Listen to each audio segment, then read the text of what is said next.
All right, welcome back into the We Shall Not Sleep podcast. Thank you so much for joining us once again. I'm so grateful to be back in a rhythm with this show. I'm so incredibly grateful for all the prayers and support for all of you who have known the predicament that my family and I have been in, and we're all on the road to recovery and regaining our strength day by day. So thank you for bearing with us and being patient with us throughout this last month.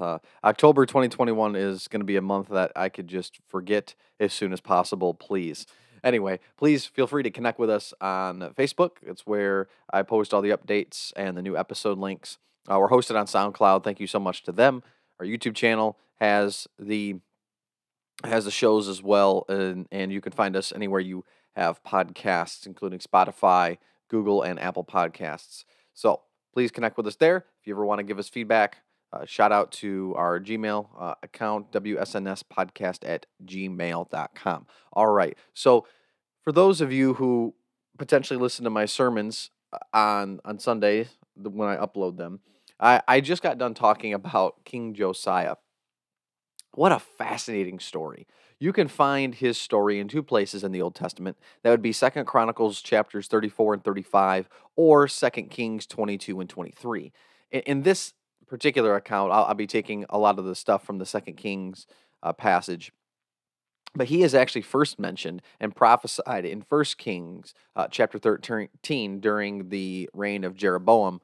And he basically is saying that there's a lot of evil things going on under King Jeroboam, and you have this guy prophesy saying this altar here are going to see the sacrifice, it's seeing these evil sacrifices now, but someday this gentleman named Josiah is going to sacrifice all of those evil priests on this altar. So he's going to make it holy again. He's basically going to take the altar, which is used for evil. It's a shrine for idols and evil things.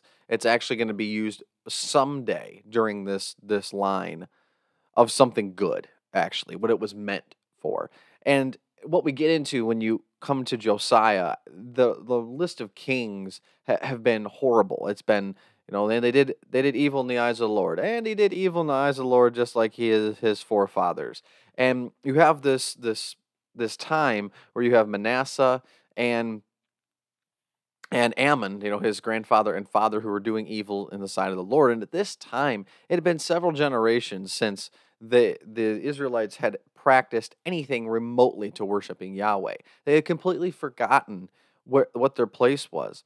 And one day, it's so funny, is that one of the priests finds this random book in the desecrated temple, and they're like, "What is this? What's going on here? What is this?"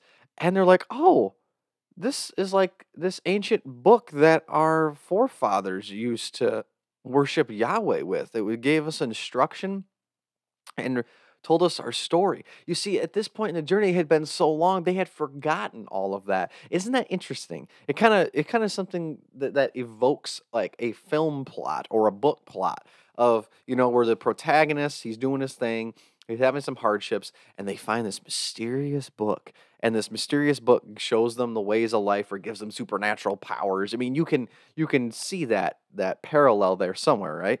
And that's what's interesting. You can kind of put yourself in the shoes of Josiah. Things are like okay, I mean, if you are a sinful person, you're living your life.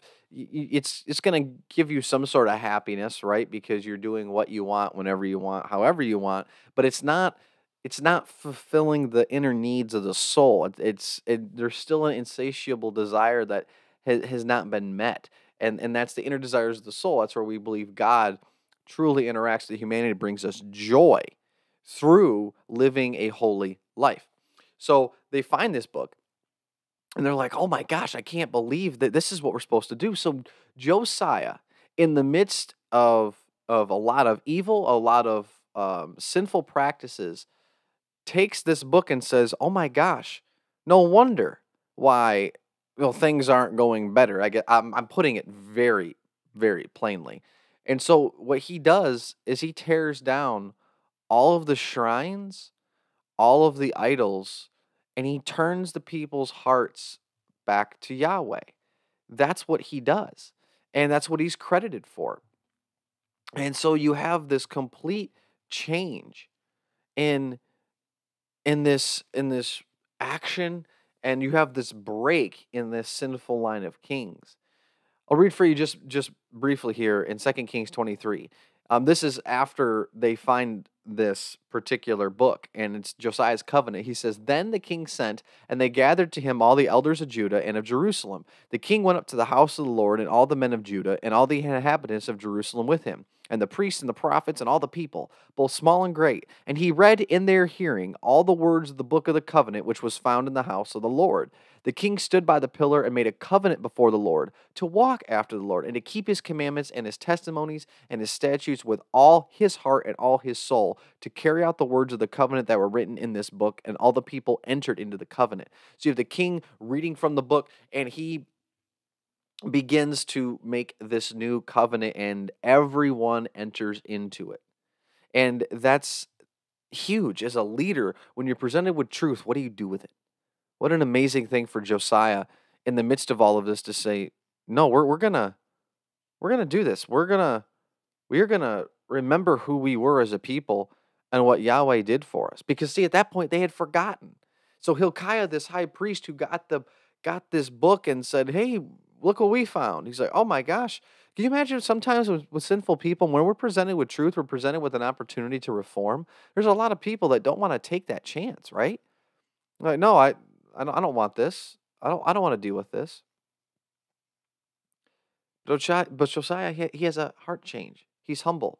He confesses the sin and he turns the people back. In fact, what's credited to him, which is insane, is that it says, "Moreover," and this is something that you find later on in verse 24 of 2 Kings 23. It says, "Moreover, Josiah removed the mediums and the spiritists and the teraphim and the idols and all the abominations that were seen in the land of Judah and in Jerusalem, that he might confirm the words of the law which were written in the book that Hilkiah the priest found in the house of the Lord. Before him there was no king like him, who turned to the Lord with all his heart and with all his soul and with all his might, according to the law of Moses. Nor did any like him arise after him."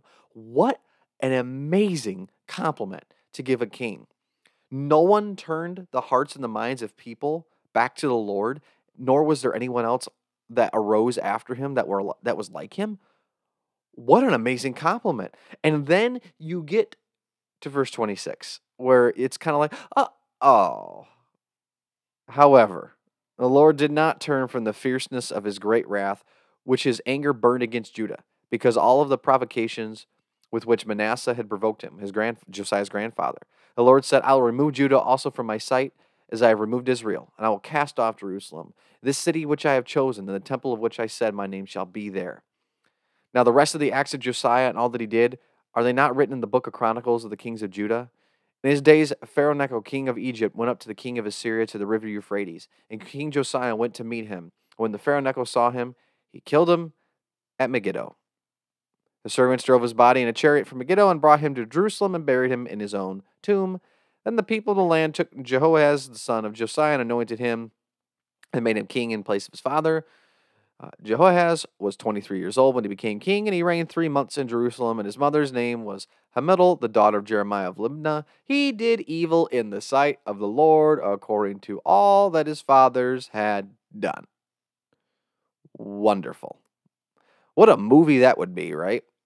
So the protagonist does all this stuff, they start getting this, and he dies in battle, and then his son continues this terrible trend that was before Josiah of doing evil in the sight of the Lord. So as an audience member and as a reader of this, if you could picture that, it's kind of an anticlimactic and pretty terrible ending, isn't it? Josiah did everything right, and it didn't matter in the end. It's how some people would feel, right? But remember, I think it's an exercise. It's not an exercise in futility. It's an exercise of humility and devotion to the Lord. Just as Paul and Jesus say in the New Testament, this life is not free of oppression or suffering. Now, some people are narcissistic and they go and seek it out where it's really not warranted. And so it becomes about them. But if you stand for truth, if you stand for the principles of Scripture, you will certainly experience pushback. That's one aspect. But also, I think the takeaway of Josiah is that you don't get extra credit for doing what you're supposed to do. See, the covenant that was established way back generations before Josiah was that the Israelites were going to be God's people and then they will walk after him and then experience the consequences if they don't. They don't get extra credit for saying, okay, well, I'm just doing what I'm supposed to do. Yeah, you're fulfilling your end of the covenant. It's not like I give you extra protection because of that. No.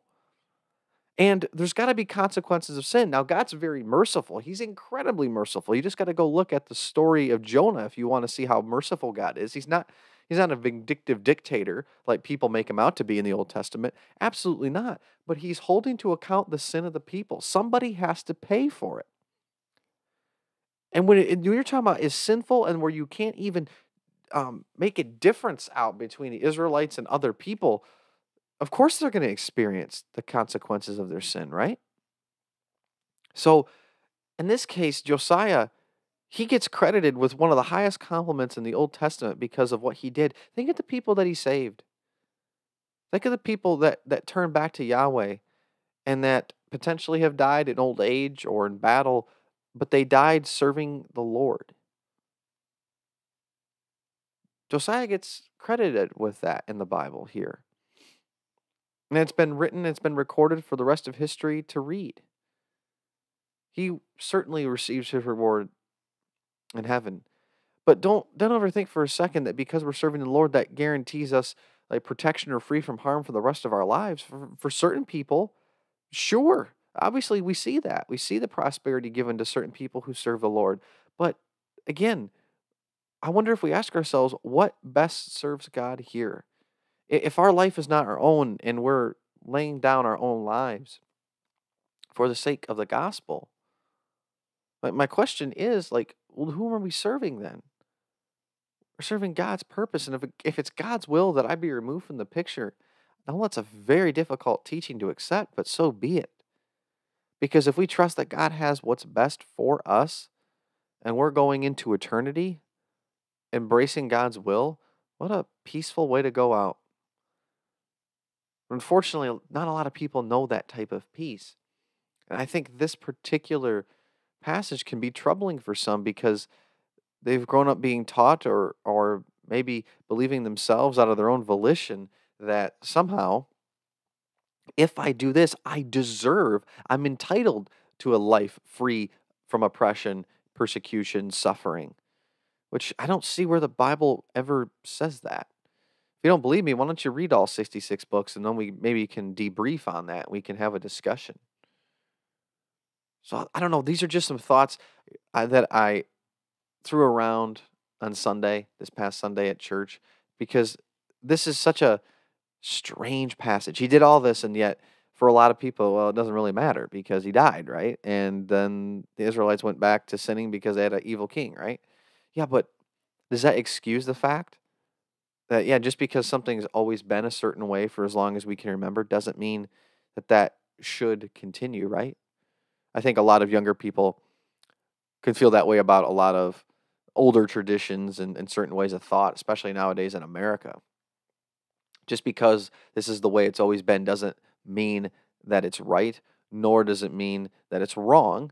It's just that it can be up for a challenge. You can reevaluate. You can potentially push the boundaries. But here, when it's a group of people and a line of kings that were so evil and you have a little bit of respite, who wouldn't want to take that respite and rest in the Lord? And so, no matter what your life has been prior, just remember that you can also turn it around. And the rest is up to God. Allow God to take it. We don't have to be that movie or book protagonist that is a superhero. No. But Josiah paused. He listened to the wise words of the book that Hilkiah found in the desecrated temple and said, this makes sense. This is what was missing this entire time. Let us return to Yahweh. And he was rewarded because he, as I understand it, is in heaven. And how many people he saved under his influence. that's always going to be worth it. Anyway, those are just some thoughts. Thanks for joining us this week. May God bless you, and may God keep you.